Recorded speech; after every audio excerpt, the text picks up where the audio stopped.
શરીર જાડું હોય અને ડોક્ટર શું ખાવાનું ના પાડે? હે, ઘી ખાવાનું ના પડે. બીપી હોય એને શું ખાવાનું ના પડે? મીઠું. ડાયાબિટીસ હોય એને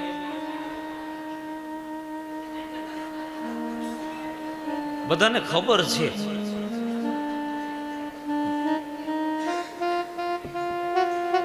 તો શરીરની અંદર તકલીફ થાય છે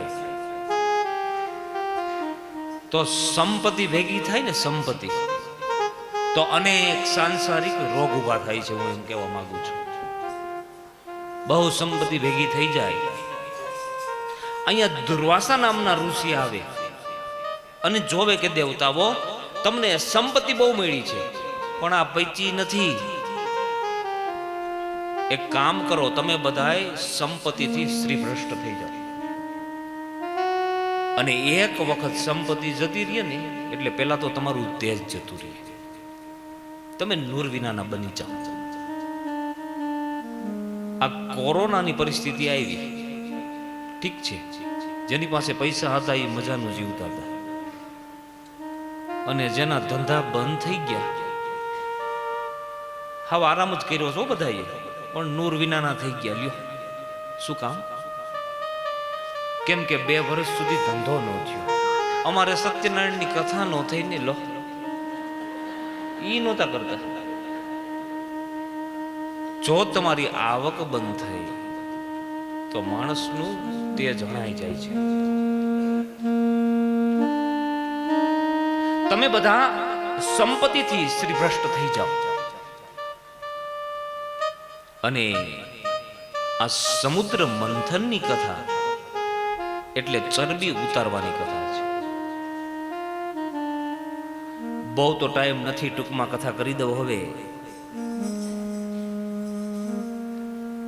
દેવતાઓ ભગવાનને પ્રાર્થના કરે તો ભગવાને કીધું, તમે પ્રયત્ન કરો, હું તમને આપીશ. મંદરાચલ પર્વતને મૂક્યો તો પાણીને પર્વતને ભળે, પર્વત ડૂબી જાય. પર્વત ડૂબવા લાગ્યો. ભગવાનને પ્રાર્થના કરી તો ભગવાને કચ્છપ રૂપ લીધું. બોલો કચ્છપ ભગવાન કી જય. ભગવાને મંદરાચલ પર્વતને ધારણ કર્યું, વાસુકી નાગનું નેતૃ કર્યું. એક બાજુ દેવો, એક બાજુ દાનવો, અને મીંડા છે વલોવા, ખારા દરિયાને વલોવા. હવે આ દરિયાને વલોવો તો એમાંથી રત્નો નીકળે. દરિયાને વલોવતા હતા અનેક વસ્તુઓ નીકળી છે, અનેક વસ્તુઓ નીકળી.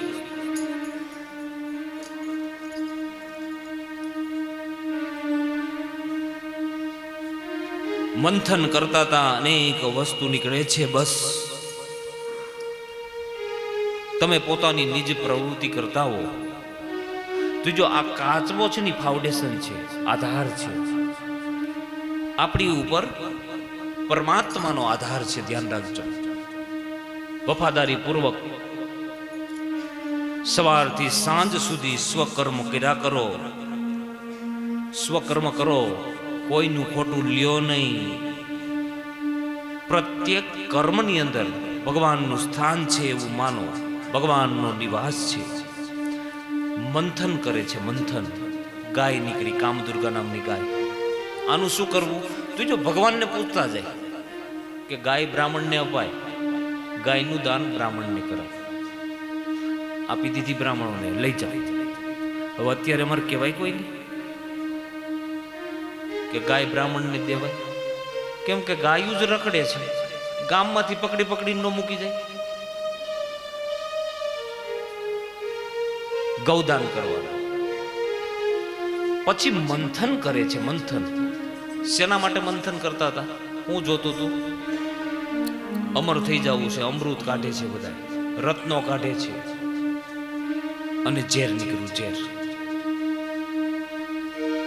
ઝેર નીકળ્યું. ભગવાન આને શું કરાય, આ નો પીવાય, પીવું તો દેવતાઓ નથી લેતા. પેલા તો એમ થયું કે કંઈક પીવાનું નીકળ્યું, દાનવો નથી લેતા. ભગવાન મહાદેવ આ ઝેર નીકળ્યું ને, હળાહળ ઝેર, તો ભગવાન શિવજીએ મોઢામાં ન રાખ્યું, પેટમાં ન ઉતાર્યું, કંઠમાં ધારણ કર્યું અને નીલકંઠ કહેવાના. બોલો નીલકંઠ મહાદેવ.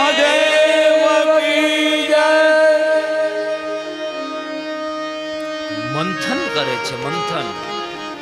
હાથી ઘોડા ને આવું બધું નીકળ્યું હતું. રત્નો નીકળ્યા, લક્ષ્મીજી નીકળ્યા.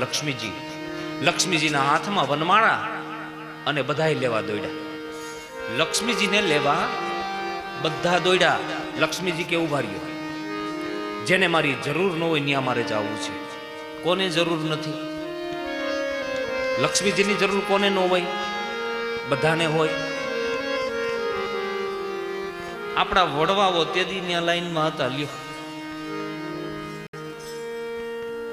અત્યારે ઓલું બેંકમાં મળે ને શું કહેવાય, લોન મળે ને, લોન. અને લાઈનમાં કેમ ઉભા હોય? આ તો ખુદ લક્ષ્મી.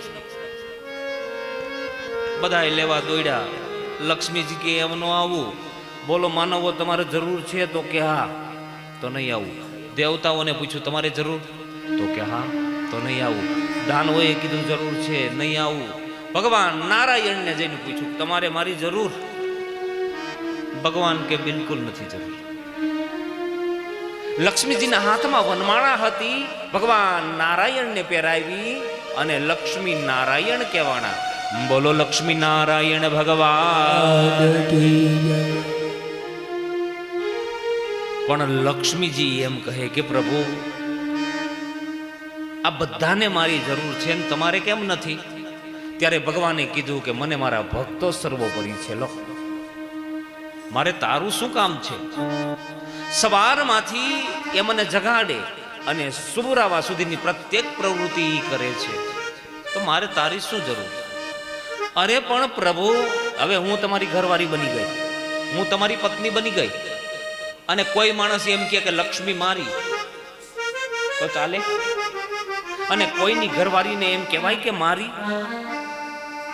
અહીંયા લક્ષ્મીજી ભગવાન નારાયણને એમ કહે કે ક્યારેય કોઈ એમ નથી બોલતું કે પાર્વતી મારી, બ્રહ્માણી મારી. આ બધા એમ કેમ બોલે લક્ષ્મી મારી? ભગવાન કહે દેવી શાંત થઈ જાઓ, એનું પણ સમાધાન કરી દો. ભગવાન લક્ષ્મીજીને લઈ અને આકાશ માર્ગે નીકળ્યા.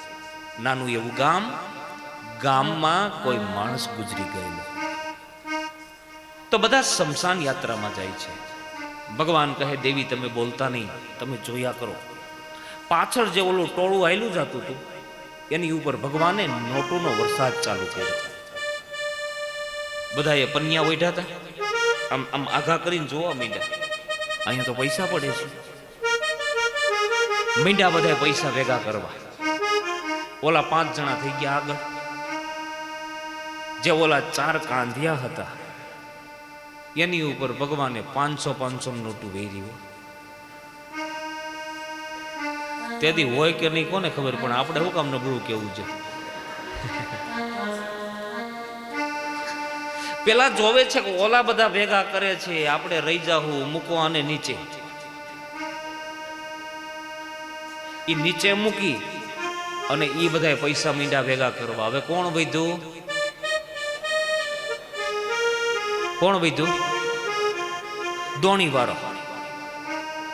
હા, બિચારા એક કોતડી વાળી હતી, બીજા કપડા હતા નહીં, એક માટલીમાં દેતવા ભર્યો હતો, અને ભગવાને એની ઉપર નોટોનો વરસાદ ચાલુ કર્યો. તો એ પણ વિચાર કરે કે આ બધા ભેગા કરે, હું રહી જાઉં, તો માટલીમાં જે દેતવા હતો એ ઠલવી નાખ્યો અને માંડ્યો છે માટલીમાં પૈસા ભરવા. પછી ભગવાન નારાયણ લક્ષ્મીજીને પૂછે કે દેવી, હું તમને એમ પૂછું કે આમાં લક્ષ્મી લીધી કોઈને નહીં? કોને ન લીધી? જે ગુજરી ગયો છે, જેની અંદરથી જીવ નીકળી ગયો, જેની અંદરથી શિવ નીકળી ગયો, એને તારો સ્વીકાર કર્યો નહીં. ભગવાન નારાયણ એમ બતાવવા માંગે છે કે દરેકના હૃદયમાં હું બેઠો છું. અને જેવો હું બારો નીકળી ગયો એ પછી તારો સ્વીકાર કરશે નહીં. તો આ લક્ષ્મીજીનું સમાધાન કર્યું ભગવાને. આપણે કોઈ પણ કર્મ કરીએ તો કર્મ કરતા પહેલા વિચાર કરજો, આપણા હૃદયમાં ભગવાનનું સ્થાન છે ને છે. બાકી આ હરિદ્વારમાં હમણાં અહીંયા દુકાને ઉભો રહું ને એટલે લક્ષ્મીની જરૂર પડે.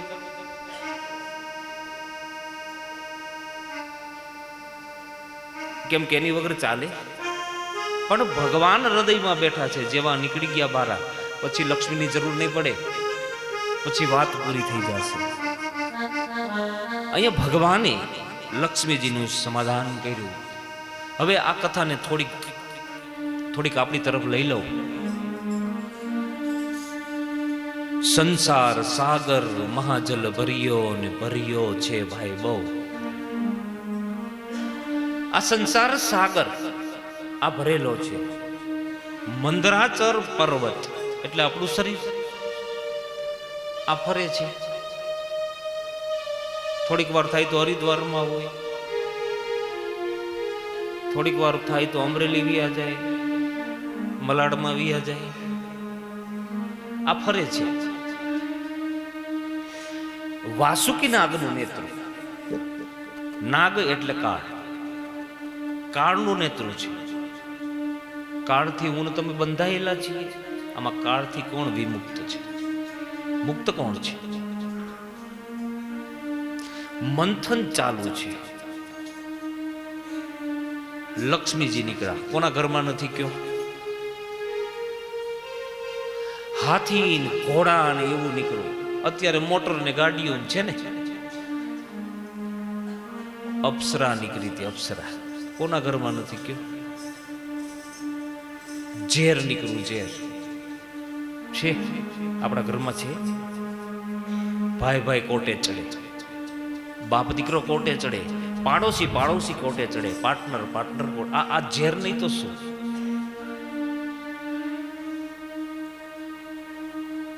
હીરા મોતી માણેક કોના ઘરમાં દાગીના નથી ભાઈ?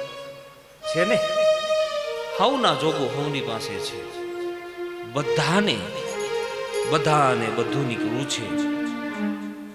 મંથન ચાલુ છે ને અમૃત નીકળવું. અમૃત નીકળવું પીવા માટે બધા દોડે. ભગવાને મોહિની રૂપ ધારણ કર્યું છે. મોહિની રૂપ. ભગવાને કુંભ હાથમાં લીધો. દેવતાઓને અમૃત પાય છે. એમાં વચમાં એક રાહુ નામનો દાનવ અમૃત પી ગયો. રાહુ અમૃત પી ગયો અને પછી ધડથી મસ્તક કાપી નાખ્યું. મસ્તક જીવે છે. અમૃત પી ગયો ને અમર થઈ ગયો. ઘણા એમ કે ધડ વગરનું મસ્તક જીવે. તેથી તો એક જ રાહુ હતો. અત્યારે જોઈએ એટલા મળે. ખાલી મસ્તક એના જીવતા હોય. કેમ કે આ શરીરથી તો એવા બુરા કર્મ કર્યા હોય. કોણ કહે છે 10 માથા વાળો રાવણ નહોતો? કોણ કહે છે કે 1000 હાથ વાળો સહસ્ત્ર અર્જુન નહોતો? 1946માં એક કાવ્ય લખાયું. એમાં લખ્યું છે કે ગાંધીજીને 66 કરોડ હાથ હતા. આમાંથી ઘણા જોઈએ હોય ગાંધીજીને હતા. પણ કવિનો કહેવાનો હેતુ શું છે કે 33 કરોડની જે હામ જનતા હતી એ બધાના હાથ ગાંધીજીની ભેગા હતા. ટૂંકમાં આવી થોડી વાત કરી જાજુ સમજાવી દેવાનો પ્રયત્ન. હા, ભગવાને દેવતાઓને અમૃત પાયું. અમૃત ખલાસ થઈ ગયું એટલે કુંભનો કર્યો ઘા. દર 12 વર્ષે કુંભનો મેળો ભરાય. દર 12 વર્ષે સિંહના સૂર્ય થાય. અને જે વર્ષે સિંહના સૂર્ય થતા હોય ત્યારે લગ્નગાળો ન હોય. લગ્નગાળો ન હોય એટલે ઘણા અમને પૂછે કે હે દાદા, પણ લગ્ન નથી. પણ લગ્ન ક્યાં ન હોય? ગંગા અને ગોદાવરી વચ્ચેનો જે ભાગ આવે ત્યાં લગ્નગાળો ન હોય. કેમ કે પંચાંગની અંદર હું કામ કરું છું એટલે પ્રમાણ સાથે કહું છું. પંચાંગનો તો અમારો ધંધો છે. ભલા જ્યાં ભગવાને કુંભ ફેંકો ને ત્યાં લગ્નગાળો શક્ય નથી. આપણે કરવા હોય તો થાય, પણ એક વેવાઈને ઉતાવળ હોય ને એકને ન હોય, એટલે બાદે અમારા ઓફિસમાં આવીને લો કે રાકેશ મહારાજ બોલીને કે અમારા દાદા ના પાડે છે. આ સ્પષ્ટતા કરું છું જાહેરમાં.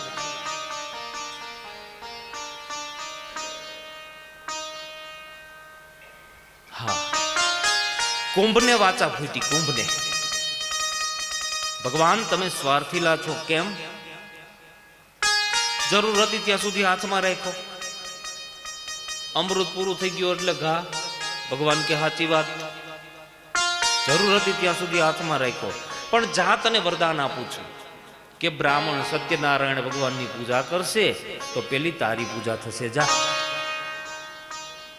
કોઈ માણસ મકાન બનાવશે તો પેલા તને પધરાવશે. 33 કરોડ દેવનો વાસ થઈ જશે મકાનની અંદર. આ ભગવાને કુંભને વરદાન આપ્યું છે. કુંભને આપણે શું કહી? કુંભ પધરાવ્યો, કળશ પધરાવ્યો. સાવધાન.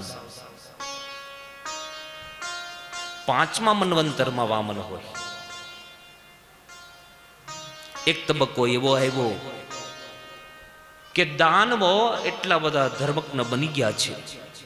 દેવતાઓના આગેવાન બલિ રાજા સ્વર્ગનું રાજ જીતી લીધું છે.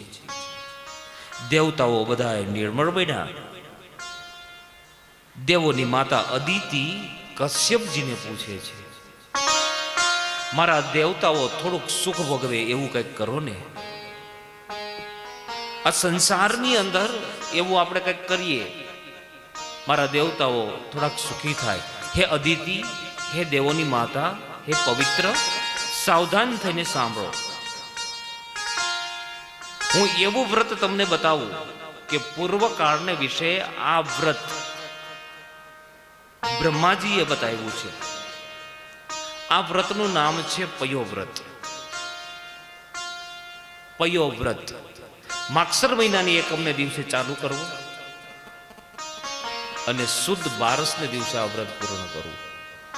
11 દિવસ કેવલ દૂધ ઉપર ઉપવાસ કરવા.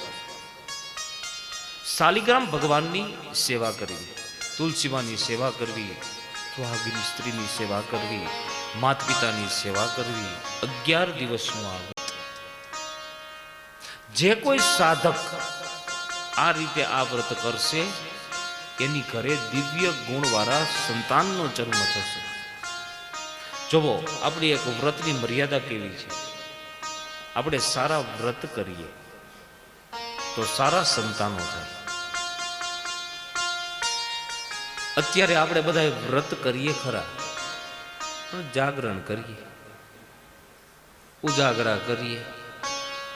આખી રાત શું કરો માતાઓ તમે?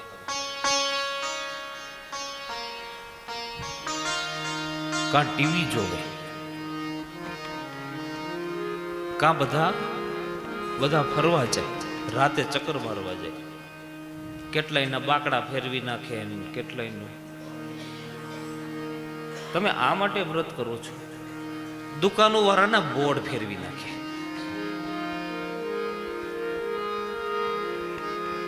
સાવધાન. અત્યારે વ્રતની મર્યાદા તૂટી ગઈ અને સંતાનો કેવા થાય છે. અત્યારે ડિસ્કો કરતા કરતા લગ્ન કરે, ડિસ્કો કરતા કરતા એના સંતાન થાય. હવે ડિસ્કાના સંતાન હોય એના માવતરની પાછળ ભાગવત કથાઓ ન કરે. આ યાદ રાખજો.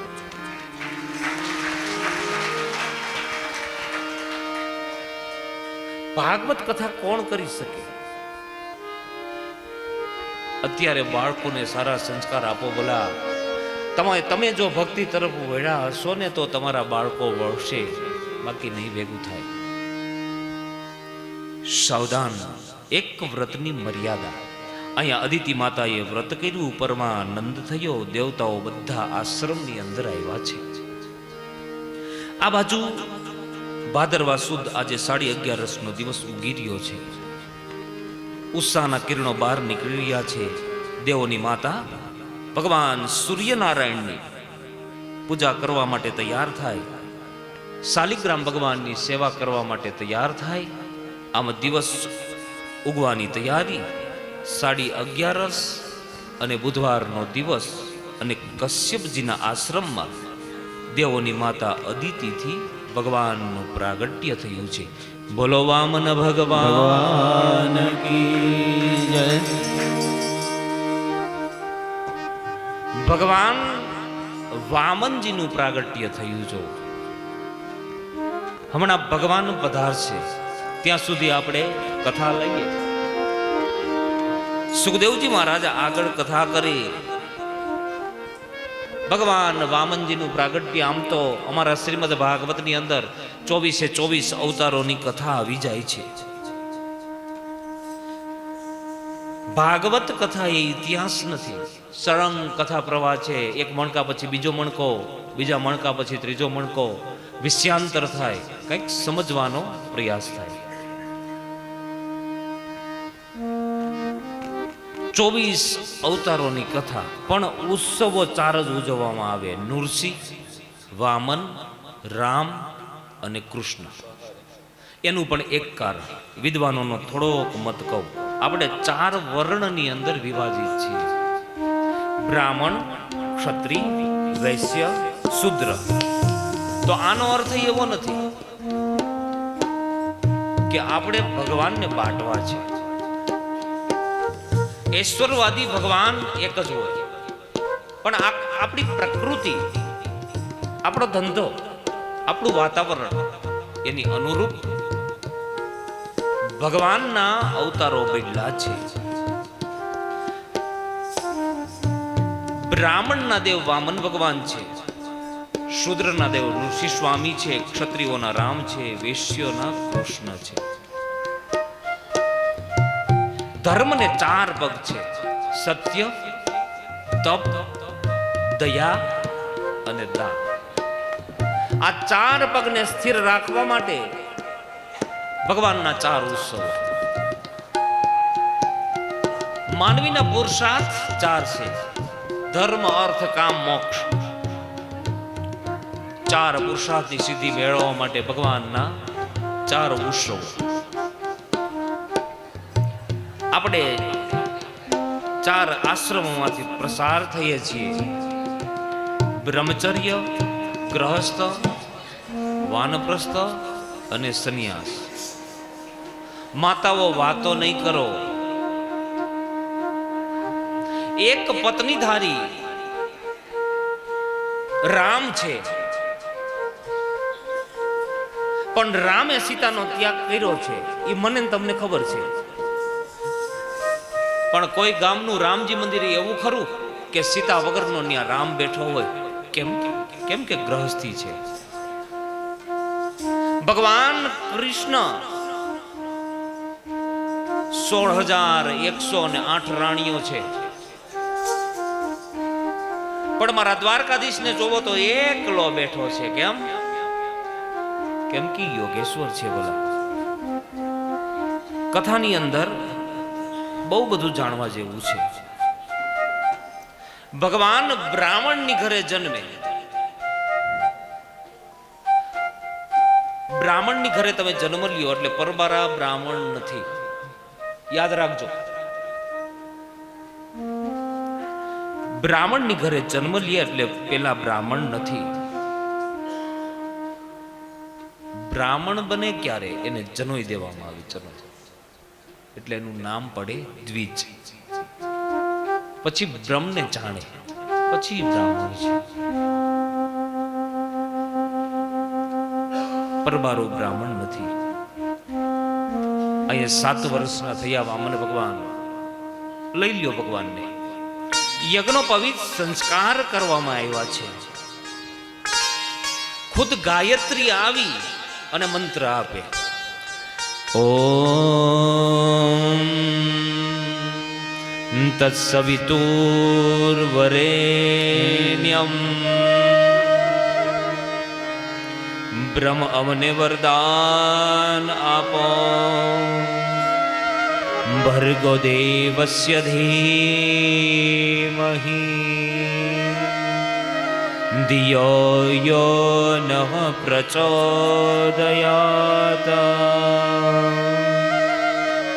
પરમ પ્રકાશની અંદર અમારી બુદ્ધિ ઉદિત થાવ, અમારી તમામ મનોકામના પ્રકાશ તરફ વળે. પ્રચોદયાત. આ ગાયત્રી મંત્ર ભગવાન તરફ ગતિનું નામ છે.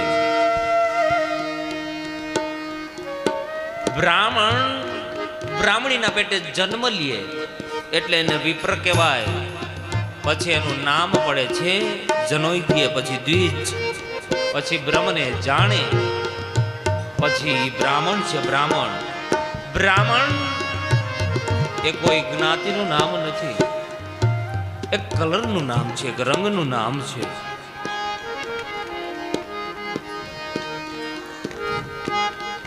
માતાઓ કોઈ અવાજ નહીં કરો, શાંતિથી સાંભળો કથા.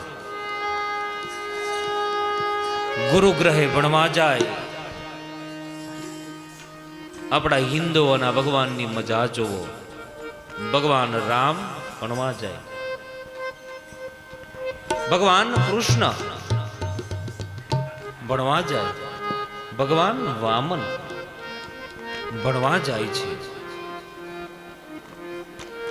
અને વેદોની અંદર લખ્યું છે કે સ્વાધ્યાય માં પ્રમદિવ્યમ. સ્વાધ્યાય કરવામાં કોઈ દિવસ આળસ ન કરતા. ભલે હું તમે 80 વર્ષના થઈ ગયા હોય, પણ આ ગ્રંથ છે એ માતા છે. માતા અને એક માતા પોતાના બાળકને તૃપ્ત કરે ને, એમ જ આ બધા ગ્રંથો મને તમને તૃપ્ત કરવા માટે છે.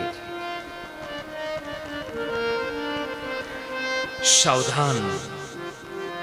આજે સમય માતાઓ કોઈ વાતો નહીં કરે. હવે હું સૂચન નહીં આપું. આજે સમય વધારેમાં વધારે આપણે બગાડી છીએ. લો, સમયનો સદુપયોગ કરીએ. જે સમયનો ઉપયોગ કરી લે છે એ માણસો સુખી થાય છે. મારું કહેવાનું છે સમયનો સદુપયોગ કરી લઈએ.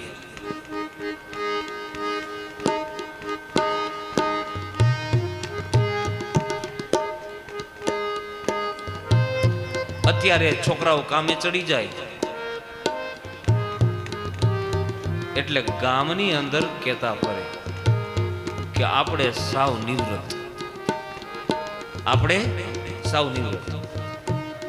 એ તું શું કરવાનો છો? મારા બાપ આમ નામ ગુજરી જવાનો. આપણા વડવાઓ હતા ને, ગમે એટલા થાકીને મહેનત કરતા.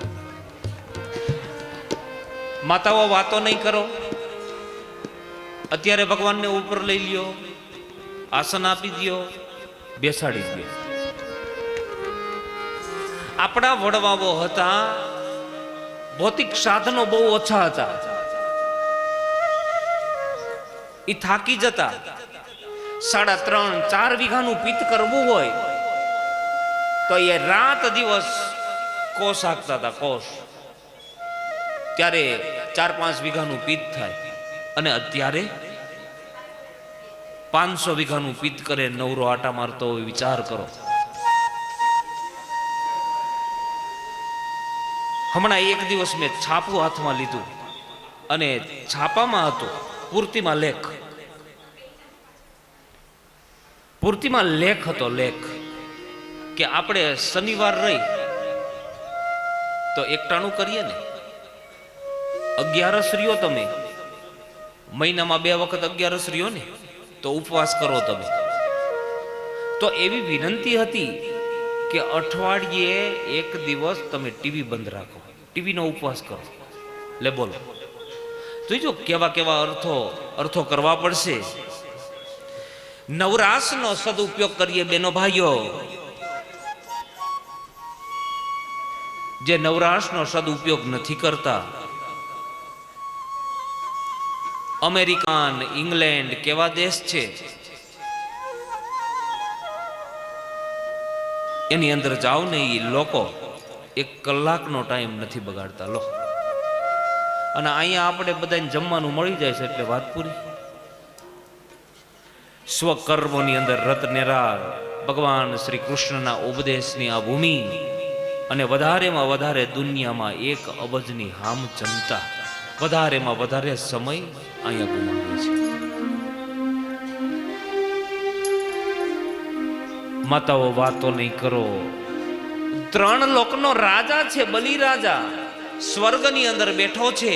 ગુરુદેવની કૃપાથી સંપત્તિ બહુ પ્રાપ્ત થઈ છે અને છતાંય ગુરુજીને પૂછી રહ્યો છે કે બાપજી હું રાજા એટલે મારે બેઠું રહેવાનું, મને કાંઈક એવો રસ્તો બતાવો કે જેનાથી કરીને પૂરો સમાજ સુખી થાય. સાવધાન રાજન, તારી ભાવના બહુ સારી છે. એક કામ કરીએ, આપણે સરસ મજાનો યજ્ઞ કરીએ, યજ્ઞ. અને હું તો એમ કહું છું કે અમારે આ મલાડ રાધા કૃષ્ણ સત્સંગ મંડળ આ ભગવત કથા કરે છે, એ પણ એક જ્ઞાન નામનો યજ્ઞ છે. યજ્ઞ, આ યજ્ઞની અંદર તમારે તમારી ખરાબીઓને હોમી દેવાની હોય. આ પણ એક યજ્ઞ છે. અહીંયા શુક્રાચાર્ય કહે રાજન તારી ભાવના બહુ પવિત્ર છે, આપણે એક યજ્ઞ કરીએ. અને અત્યારે યજ્ઞના અર્થ બદલાવી નાખવામાં આવ્યા એટલે ભગવા લુગડાવાળા યજ્ઞની ટીકા કરે છે. યજ્ઞમાં એક જ ભાવ હોય. શું ભાવ હોય? ઓમ ઈદમ નમઃ, ઓમ ઈદમ નમઃ. આ મારું નથી, શ્રી કૃષ્ણાર્પણમ. શ્રી કૃષ્ણાર્પણમ. આમ કરીને સમર્પિત કરવામાં આવે એને યજ્ઞ કહેવાય. યજ્ઞ. રાજન, એક કામ કરીએ, આપણે એવો સરસ મજાનો યજ્ઞ કરીએ કે જેનાથી આખું વિશ્વ સુખી થાય. આપણે પૃથ્વી ઉપર જઈએ. પૃથ્વીમાં ભારતખંડમાં ગુજરાત, અને ગુજરાતમાં પણ નર્મદાજીનો કિનારો બહુ સુંદર કર્મકાંડ કરવા માટે બહુ સારામાં સારી ભૂમિ હોય તો નર્મદાજીનો કિનારો.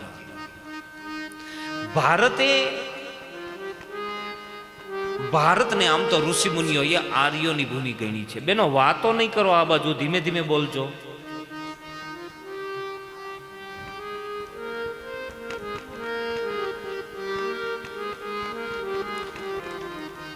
આ ભૂમિને કર્મભૂમિ તરીકે ઓળખવામાં આવે. આ ભૂમિ ઉપર તમે જેવા કર્મ કરશો એવું તમને ફળ મળશે. એટલા માટે તો આ ભૂમિ માથે સંતો જન્મે છે, આ ભૂમિ ઉપર સુરવીરો જન્મે છે, આ ભૂમિ ઉપર સતીઓ જન્મે છે, આ ભૂમિ ઉપર ભગવાન અવતારો ધારણ કરે છે. આ બાજુ રાક્ષસોને લઈ, દૈત્યોને લઈ બલિ રાજા ગુજરાતમાં નર્મદાજીના કિનારે આવે છે. મોટો બધો યજ્ઞ કરવો છે એટલે પહેલા વહેલા મોટું બધું આખું નગર વસાવ્યું. નગરનું નામ દાદા ગુરુ ઉપરથી રાખ્યું. શુક્રાચાર્યના પિતાનું નામ છે ભૃગુ ઋષિ, એટલે નગરનું નામ ભૃગુ કચ્છ રાખવામાં આવ્યું છે. ભૃગુ કચ્છનું અપભ્રંશ થયું અને અત્યારે આપણે ભરૂચ કહીએ છીએ. ભરૂચ આખું નગર બનાવ્યું, 100 કુંડ બનાવ્યા, હજારો માઇલો સુધીનો સમિયાણો, વિશ્વના તમામ વિદ્વાનોની હાજરી, 1 વર્ષ દિવસનો યજ્ઞ. અને 1 વર્ષ સુધી આ રાજા, આ બલિ રાજા દાનનો ધોધ ચલાવે છે. જે જરૂરિયાત મંદ હોય ને એને આપે છે.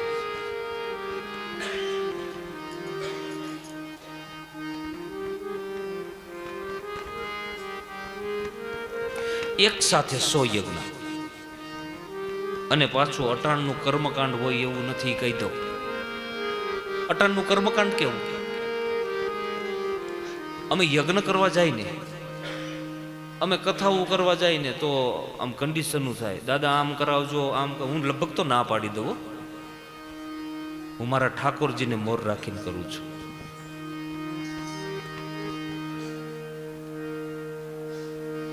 વ્યાસપીઠ ઉપર બેસીને જો કાંઈ પૂરું ન કરીએ કર્મ તો દોષ લાગે. જેટલી ખબર પડે છે એટલું તો કરો. અત્યારે બ્રાહ્મણ યજ્ઞ કરવા જાય, હાંજ ન પડે તા તો કોથરો બાંધીને ઘર ભેગો. તમારું ભલું થવું હોય તો થાય, અમારું તો થાય જ. આને યજ્ઞ કહેવાય?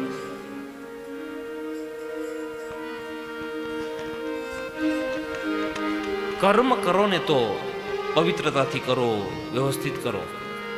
આ તો એવું કર્મ ચાલે કે પૂરું પોતાનું નહીં, પૂરા વિશ્વનું કલ્યાણ થાય.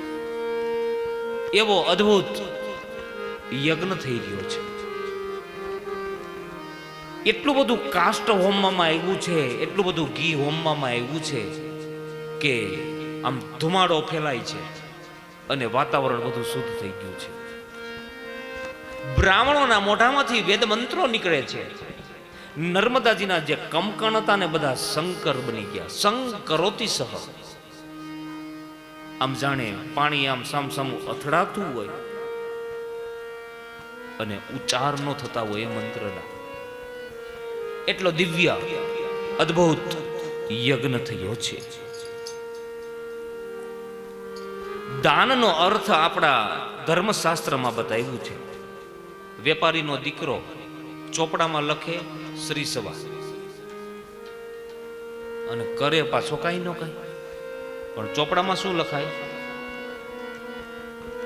વર્ષ દિવસ પહેલા પાલટી પાસે કાંઈ ન હોય અને 2 વર્ષ થાય તો કરોડપતિ થઈ ગયા. ભાઈ તમે શ્રી સવા લખ્યું હોય તો કરોડપતિ થવાય? વિચાર કરો. પણ ચોપડામાં શ્રી સવા કરાય. ધન અને ધનને વાપરવાની વ્યાખ્યા આપણા શાસ્ત્રમાં બતાવી છે. આપણને ભગવાને જે કાંઈ આપ્યું હોય, ભગવાન આપણને આપે ને એનો વિષયાંતર ભાગ 20% તમારે કાઢી નાખવો પડે. આજે તમે બધા સુખી છો ને તો તમારા વડવાઓ ખેતી કરતા હતા, રાત દિવસ કોષ ઢવળતા હતા અને છતાંય છેડે પાડે કોઈ માગવા વાળો આવે ને તો ત્યાં બેઠા બેઠા આપતા હતા. આ એનું ફળ છે, યાદ રાખજો.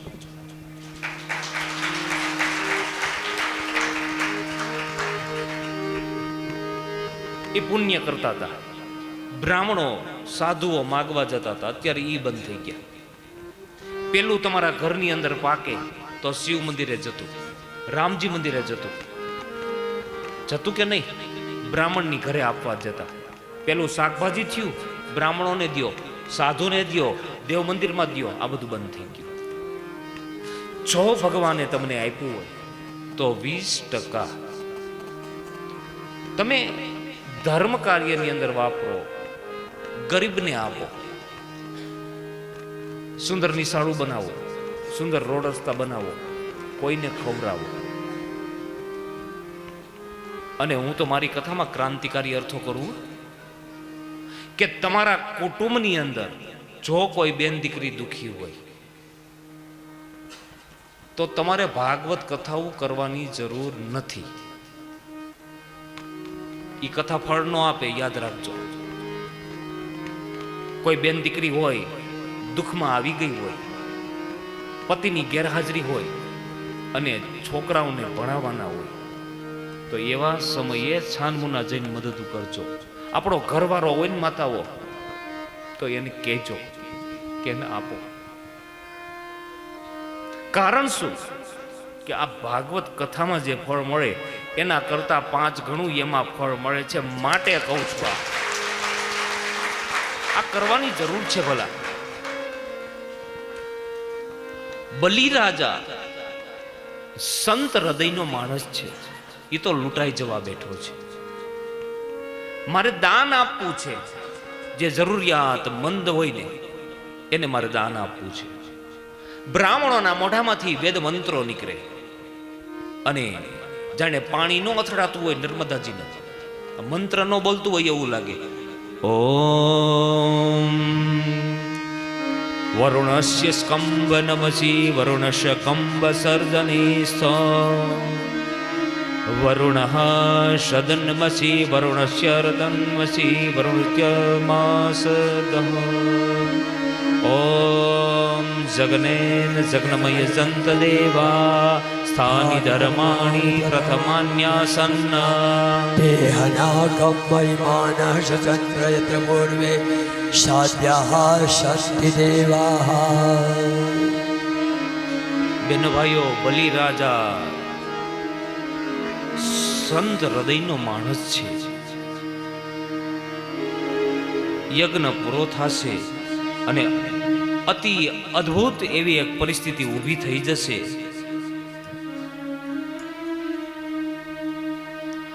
આપણે કોઈ પણ સત્કર્મ કરીએ, સારું કર્મ કરીએ, એકાબીજા ભેગા થાય તો એકાબીજા વચ્ચે કેટલો પ્રેમ ઊભો થાય, એકાબીજા વચ્ચે કેટલી લાગણી થાય. અહીંયા દેવતાઓનું સન્માન કરવામાં આવે છે.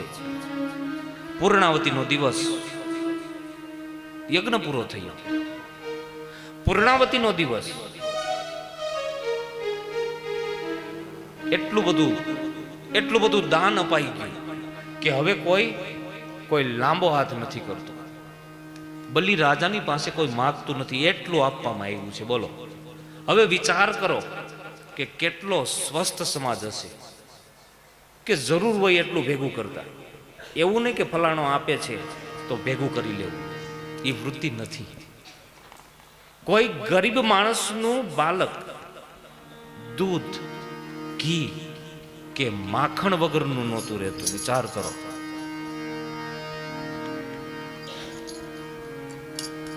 સાવધાન.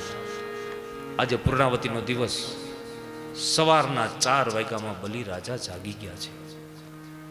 હે ભગવાન, મારી ઘરે કોક માગવા આવે ને એવું કે ભગવાનને પ્રાર્થના કરે. કેમ કે હવે મારી પાસે કોઈ લાંબો હાથ કરતું નથી. આમ માર કરતો દિવસ ઉગી રહ્યો છે.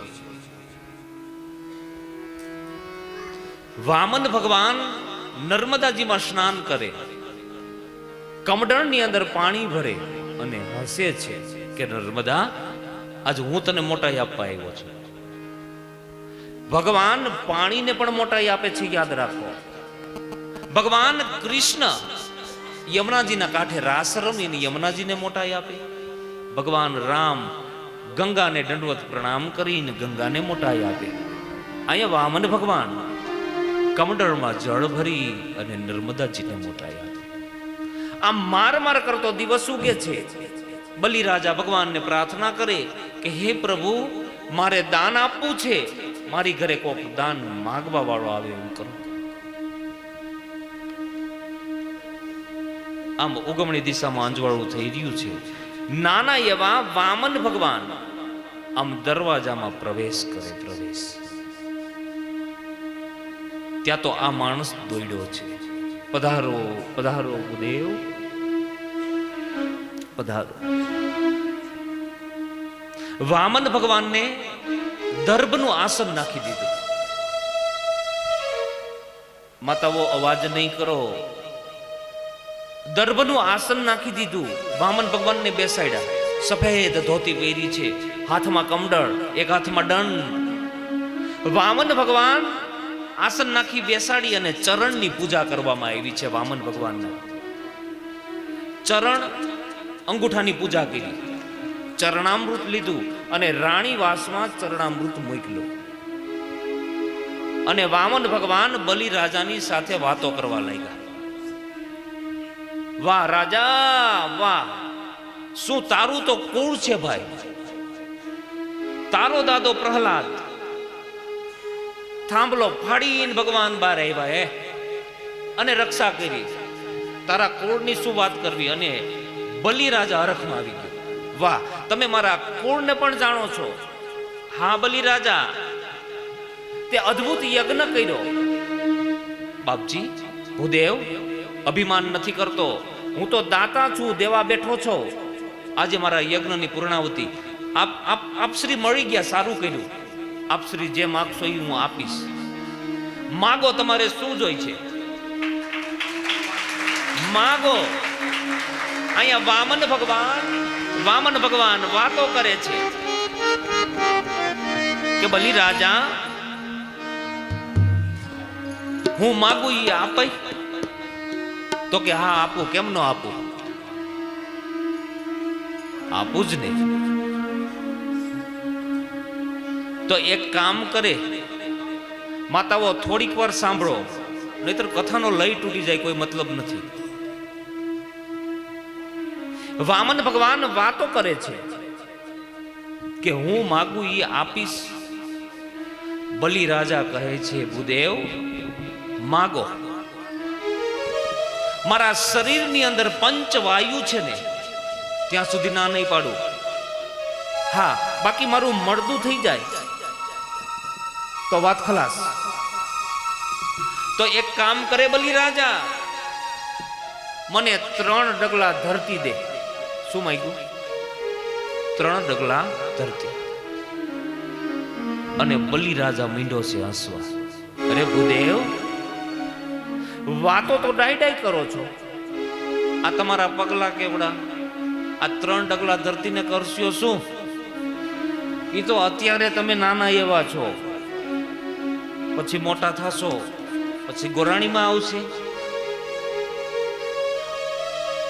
થોડુંક વધારે માંગો. વામન ભગવાન કે નહીં, હું કોઈ માગણ નથી. તારે દેવું હોય તો 3 ડગલા ધરતી દે.